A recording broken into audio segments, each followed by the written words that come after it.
کرسی پہ بیٹھا، حکومت کی کرسی پہ بیٹھا، اپنے عمراء کو، گورنر کو، خلیفاؤں کو، جو ان کے باپ کے چاہنے والے تھے، سب کو اطلاع کر دی، خبر کر دی، میرا باپ انتقال کر چکا ہے، اب یہ حکومت میرے ہاتھ میں آ گئی ہے، اب میری اتباع کرو، میرے ہاتھ پر بیعت کرو، اب تمہارا حاکم میں ہوں۔ لیکن کون تھا یہ یزید؟ خالد بن ولید کا نام سنا ہے۔ خالد بن ولید نے کہا ہم نے یزید کے کردار کو دیکھ کر یزید سے لڑائی کی، اس لیے لڑائی کی کہ یزید نے اپنی ماں سے، سوتیلی ماں سے، سگی بہن سے نکاح کرنا جائز کرا دیا تھا، شراب پیتا تھا، زنا کاریں عام ہو چکی تھی، خوبصورت لڑکیاں کو بناؤ سنگار کر کے ان کے پاس بھیجا جاتا تھا، بندروں کے ماتھے میں سونے کی ٹوپی رکھ کر کے اسے نچایا جاتا تھا، یعنی کوئی ایسی برائی نہیں جو یزید نہیں کرتا تھا۔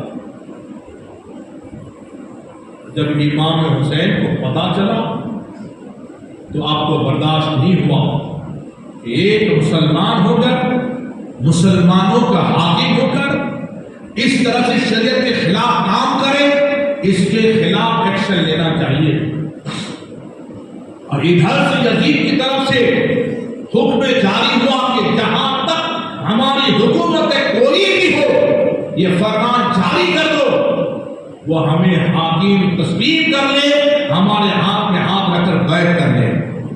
تو بھلا امام حسین رضی اللہ تعالیٰ عنہ کہاں یہ پاکیزہ ہاتھ، کہاں وہ ناپاک، کیسے تسلیم کر سکتے؟ امام حسین رضی اللہ عنہ مختصر آپ نے کہا ہمیں یہ منظور نہیں ہے۔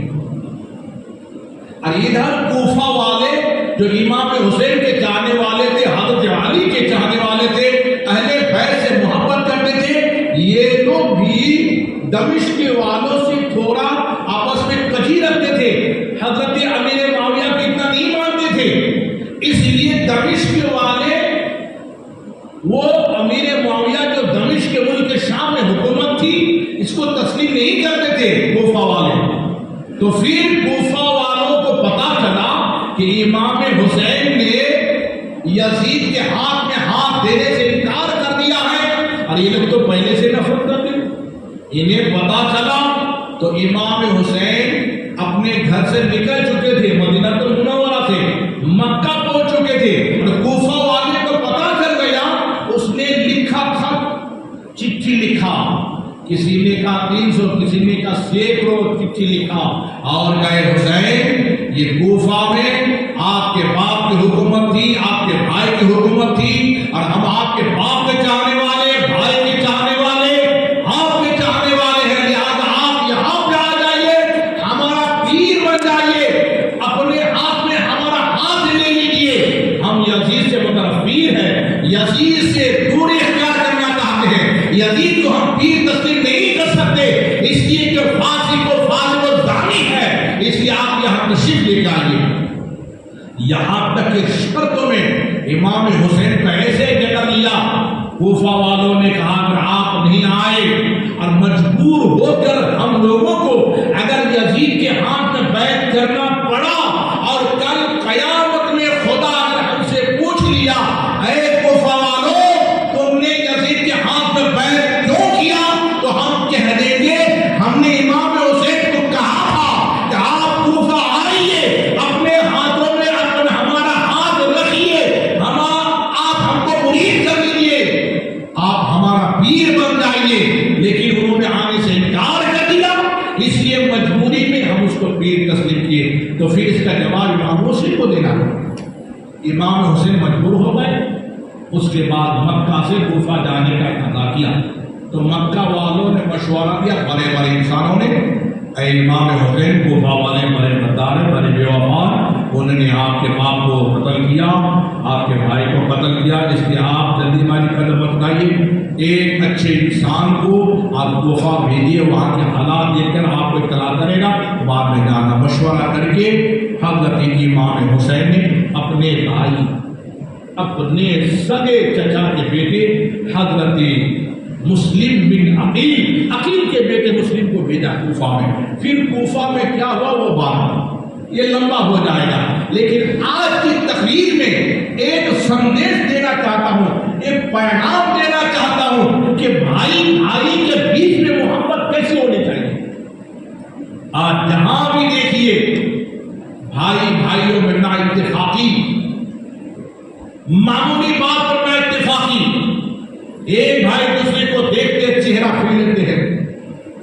الا ماشاء اللہ کچھ ایسے گھرے کے اتفاق ہے، مگر زیادہ تر دیکھا یہ جاتا ہے کہ ایک بھائی دوسرے کو دیکھ کر چہرہ کو موڑ لیتا ہے. حالات ایسا بن چکا ہے. مگر آؤ اہل بیت اطہار کے گھروں سے سبق لیجیے کہ بھائی بھائی میں محبت کیسی ہونی چاہیے. حضرت عباس علمدار شیعہ لوگ اکثر ان کے مرثیہ گاتے ہیں، اکثر اپنے رکشوں میں، گاڑیوں میں، ٹیپوں میں، موبائل میں بجایا کرتے ہیں. حضرت عباس علمدار کو زیادہ ہی مانتے ہیں. حضرت عباس علمدار فاطمہ الزہرا رضی اللہ تعالی عنہا جب انتقال کر جاتی ہیں تو حضرت علی رضی اللہ تعالیٰ عنہ دوسری شادی کر کے اس سے حضرت عباس پیدا ہوتے. جب حضرت عباس علمدار پیدا ہوئے بہت ہی وسیع، بہت ہی خوبصورت، لوگ خوش ہو گئے، ہاتھوں ہاتھ میں لینے لگے حضرت عباس کو. لوگ اپنی گود میں لے کر خوشیاں منا رہے ہیں. لیکن غم کی بات یہ ہوئی کہ ایک کے بعد دیگر اپنی گودوں میں حضرت عباس کو لیتے رہے، مگر حضرت عباس آنکھ کھلی دے رہے. آنکھ ان کی بند تھی، سب خوشیاں منا رہے ہیں. لیکن جب چہرے پہ نظر پڑی اس پر آنکھ پر تو لوگوں کا افسوس ہوا. علی کے گھر میں اتنا خوبصورت بچہ پیدا ہوا لیکن بچے کی آنکھ نہیں کھل رہی ہے، اس لیے غم اور صدمہ میں ڈوبا ہوا تھا. اسی درمیان حضرت امام حسین کو پتا چلا کہ میرے گھر میں، ہمارے گھر میں میرا ایک بھائی پیدا ہوا ہے، بہت خوبصورت، پر آنکھیں کھلتا نہیں ہے. حضرت امام حسین نے جیسے عباس کو گود میں لیا، امام حسین کی بدن کی خوشبو جیسے ہی عباس کو پہنچا، حضرت عباس کے فوراً آنکھ کھل دی. آنکھ کھلی. دیکھو بھائی کی محبت. میرے عزیزان ملت اسلامیہ، اب تک تو آنکھیں کھلے نہیں تھے، لیکن امام حسین نے جیسے ہی گود میں لیا آنکھ کھل گئی. لیکن دیکھیے میرے دوستو، بھائی میں بھی کیسی محبت ہونی چاہیے. کربلا میں آپ جانتے کہ جب پورا قافلہ اتر چکا تھا، 9ویں محرم کو 3 دن تک تو پانی بند کر دیا تھا. 9ویں محرم کو لڑائی ہو جانی تھی، بالکل مکمل تیاری میں تھے. حضرت امام حسین نے اپنے بھائی عباس سے کہا، عباس ذرا جا کر پتہ تو لگاؤ باہر کا ماحول کیا ہے. حضرت عباس باہر گئے اور کہا، اے آقا، اے مولا، باہر تو لڑائی کا ماحول گرم ہے، یہ لوگ لڑنا چاہتے ہیں. امام حسین نے کہا، عباس ان سے کہہ دو کہ آج کی رات مہلت دے دو، آج کی رات مہلت دے دو. ہم جینے کے محتاج نہیں ہیں. وہ زندگی اللہ کے نام پر ختم ہو جائے، وہ زندگی نہیں، وہ موت نہیں، وہ زندگی ہے، وہ فنا نہیں، وہ بقا ہے. اس لیے ان سے کہہ دو کہ آج کی رات مہلت دے دو. اس لیے کہ قرآن ہمارے نانا پر نازل ہوا، رات بھر قرآن کی تلاوت ہونی چاہیے. اور آج کے رات دل کھول کر اللہ کی عبادت کر لو، نماز پڑھ لو، قرآن کی تلاوت کر لو. مورخ لکھتے ہیں جب مہلت مل گئی، یزیدیوں نے کیا سمجھا 3 دن مکمل ہو جائے گا، پیاس سے نڈھال ہو جائے گا، لڑنے میں آسانی ہوگی. مگر امام حسین کیا سوچ رہے تھے کہ آج کی رات مہلت مل جائے، دل کھول کے دعا مانگ لے، قرآن کی تلاوت کر لے، نماز پڑھ لے. اس کے بعد رات کو نماز کے لیے سب تیار ہو گئے. لکھنے والوں نے لکھا، تمام خیموں سے ایسی آواز آ رہی تھی جیسے مر مکھیاں آواز لگاتی ہے. اپنے چھتوں میں آواز لگاتی، ایسے قرآن کی تلاوت ہو رہی تھی. وہ جانتے تھے قرآن ہمارے گھر میں نازل ہوا ہے اور یہ نماز ہمارے نبی کے ذریعے نعمت کے ذریعے نماز کے لیے ہے. اس لیے دل کھول کر آج نماز پڑھو، آج دعا مانگو، قرآن کی تلاوت کرو، اپنے رب کو منا دو. اس سے پیغام کیا ملے گا آپ کو؟ آپ لوگ خود فیصلہ کر لیجئے. عاشوراء کی رات میں کیا ہونا چاہیے؟ کیا پیغام دیا؟ زیادہ کھول کے ہم بیان نہیں کر سکتے، اس لیے کہ ہر انسان کے پیچھے کیمرہ لگا ہوا ہے. سمجھ جانا چاہیے رات میں کیا ہونی چاہیے، سندیش کیا ملا، پیغام کیا ملا. عاشوراء کی رات امام حسین نے کیا کیا تھا؟ قرآن کی تلاوت کی تھی، نمازیں پڑھی تھی، بس یہی تو. باقی سمجھ جائیے. خیر میرے عزیز دوستو، اس کے بعد 10ویں محرم کو لڑائی شروع، ایک کے بعد ایک قتل ہوتے رہے، کیونکہ مجھے شارٹ کٹ میں 2 واقعہ سنانا ہے. اس کے بعد حضرت اول محمد جو زینب کے بیٹے ہیں دونوں شہید ہو گئے. حضرت عباس نے اور امام حسین نے دونوں کو شہیدوں کے سر میں رکھ کے آیا. کچھ لوگوں نے لکھا کہ ان کو دفن کیا گیا، لیکن مجھے یہ قبول نہیں آ رہا، مجھے یہ بات قبول نہیں ہے. اس لیے کہ 72 نفوس قدسیہ شہید ہو گئے، اتنی ساری قبریں کھدنا کوئی آسانی بات نہیں ہے. اور تاریخ لکھنے والوں نے یہ بھی لکھا ہے ان شہداؤں کو قریب ایک گاؤں کا گادریا اور یزیدی لوگ اپنے مردوں کو دفن کیا اور ان شہدا کو چھوڑ کے چلا گیا، اور گادریا گاؤں کے لوگ آ کر ان کو دفن کیے. اس سے پتا چلا کہ دفن نہیں کیا گیا تھا، شہیدوں کے سر میں رکھ دیا گیا تھا. حضرت امام حسین رضی اللہ تعالیٰ عنہ اور حضرت عباس رضی اللہ تعالیٰ عنہ، ان دونوں بھانجے کو رکھ کر کے جیسے ہی حضرت عباس خیمے میں آئے، اسی درمیان سکینہ کھڑی ہو جاتی ہے اور میں چچا میں آپ سے بات پوچھنا چاہتی ہوں. اس کے بعد عباس نے کہا بھتیجے پوچھو کیا پوچھنا چاہتی ہے. کہا چاچا پوچھنا یہ چاہتی ہوں، حوض کوثر کا مالک ہم ہے، جنت کا مالک ہم ہے. ہم نے سنا ہے کہ جنت ہمارے قدموں کے نیچے ہے، جنت کا مالک ہم ہے، حوض کوثر کا مالک ہم ہے، ساقی ہم ہے. لیکن آج حوض کوثر کا مالک ایک بند پانی کے لیے تڑپ گیا ہے. دیکھیے یہ میرا حلقہ دیکھیے. سکینہ نے کہا انسان کے بدن میں جب پانی ختم ہو جائے، جب تھوک نکلنا بند ہو جائے تو کانٹا چوٹ جاتا ہے، چپک جاتا ہے، انسان کے دم نکل جاتا ہے. اس کے بعد کا چچا بدن میں تو کوئی پانی نہیں، منہ میں کوئی تھوک نہیں، اب یہ حلقہ سوکھ چکا ہے، اب تو میں مرنے کے قریب ہوں، ذرا تھوڑا سا پانی تو پلا دیجیے. اتنا کہنا تھا. حضرت عباس رضی نے کہا بیٹی ابھی تم نے کبھی زندگی میں مجھ سے کوئی فریاد نہیں کیا، کوئی چیز مانگا نہیں ہے، اب یہ پانی لے کے آتا ہوں. حضرت عباس رضی نے پشت پہ ڈھال رکھا، ماتھے میں خور پہنا، ہاتھ میں تلوار لی اور ایک ہاتھ میں نیزہ دیا. عربی گھوڑے پہ سوار ہو گئے، چلنے والے تھے. امام حسین آ جاتی ہے اور کہا میرے بھائی کہاں جا رہے ہو؟ عباس کہاں جا رہے ہو؟ کہا کہ میں سکینہ کے لیے پانی لینے کے لیے جا رہا ہوں. اللہ اکبر. امام حسین نے کہا میرے بھائی دیکھتے ہو کتنے شہید ہو گئے، کتنے قتل ہو گئے، دیکھو میدان میں موت کے سوا کچھ نہیں ہے. آج تو بھی چلا جائے گا تو واپس نہیں آئے گا، پر صدمہ اس بات کی ہے، چنتا اس بات کی ہے میرے علم کو بلند کون کرے گا.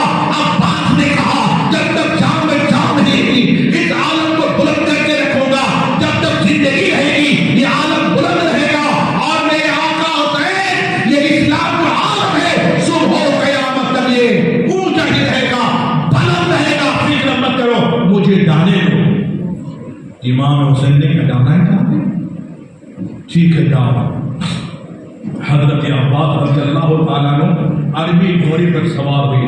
اتنے لمبے تھے، عربی گھوڑے پر سوار ہونے کے باوجود آپ کے دونوں پیر جو ہے یہ پیر کے تلوے وہ مٹی سے کھسک کے ڈالے. اتنے بڑے چردار، اتنے بڑے لمبے تھے.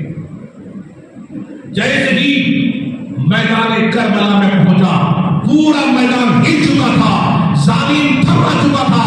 عمر صاحب نے پکارا یزیدیوں ہوشیار ہو جاؤ، خبردار ہو جاؤ، آگاہ ہو جاؤ، دیکھو کون آ رہا ہے، دیکھو تیار ہو جاؤ کون آ رہا ہے، اور ہوشیار ہو جاؤ کہ شیر کی آمد ہے کہ رنگ کانپ رہا ہے، رنگ ایک طرف چل کے کون کانپ رہا ہے. حضرت عباس کو دیکھا، اس کے بعد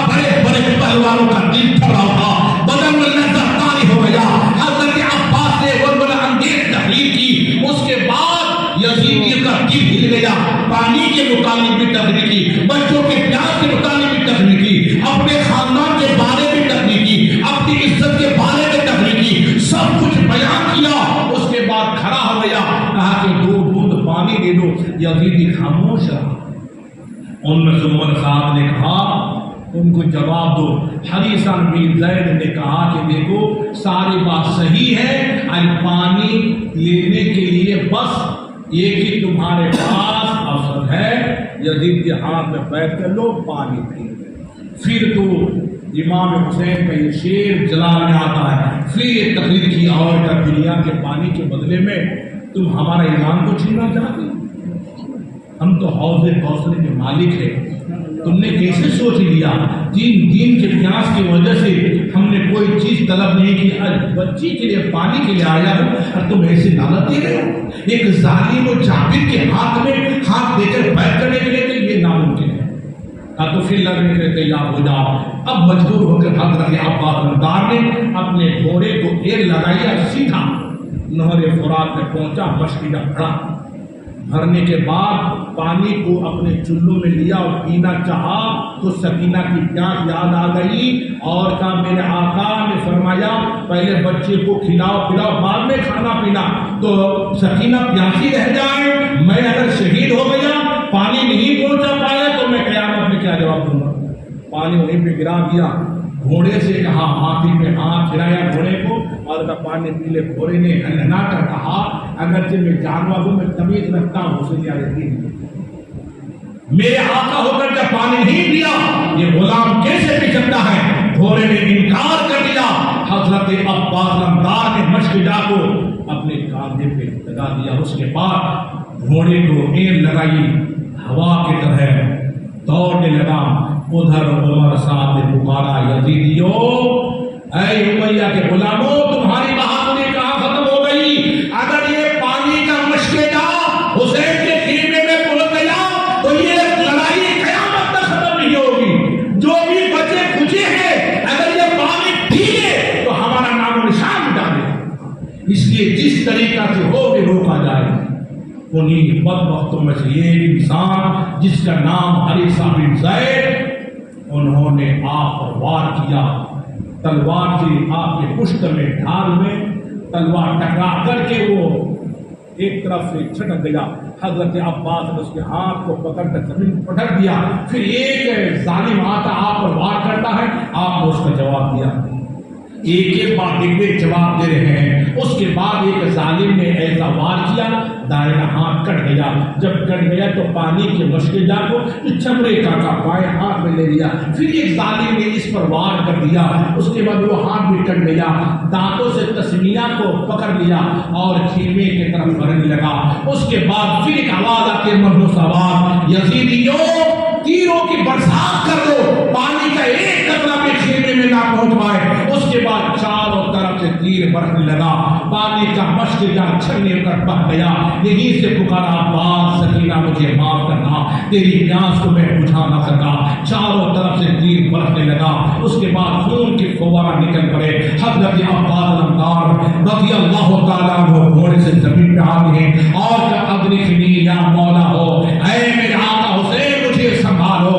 حضرت امام حسین رضی اللہ تعالیٰ عنہ دوڑ کے جاتے ہیں اور عباس کے سر کو اپنی گود میں رکھتے ہیں۔ اس کے بعد عباس نے کہا، اے میرے آقا سکینہ سے کہنا مجھے معاف کر دینا، میں اس کی پیاس کو بجھا نہ سکتی۔ اللہ اکبر میرے عزیزان ملت اسلامیہ، اس وقت امام حسین نے کیا کہا تھا؟ عباس جب سے پیدا ہوا ہے تب سے لے کر ابھی تک آقا آقا کہتا رہا، مولا مولا کہتا رہا۔ ارے میرا دل چاہتا ہے تو میرا بھائی ہے، ایک مطلب بھائی کو کہہ دے، اب تک تو آقا کہا مولا کہا، آخری وقت بھائی کہہ دے، تب جا کر کے عباس نے کہا ادرکنی آقا ہو۔ اس کے بعد امام حسین کے گود میں سر رکھ کر کے عباس یوں کہتا، مولا تیرا شکر ہے، آپ کھلی نظروں کے سامنے میرے آقا حسین تھا، دنیا سے کہتا ہوں تو نظروں کے سامنے میرے آقا حسین ہے۔ حضرت عباس رمدار اسی طرح جان اس کی روح نکل جاتی ہے۔ میرے عزیزان ملت اسلامیہ، اس کے بعد حضرت عباس کی لاش کو لے کر جیسے خیمہ میں پہنچا،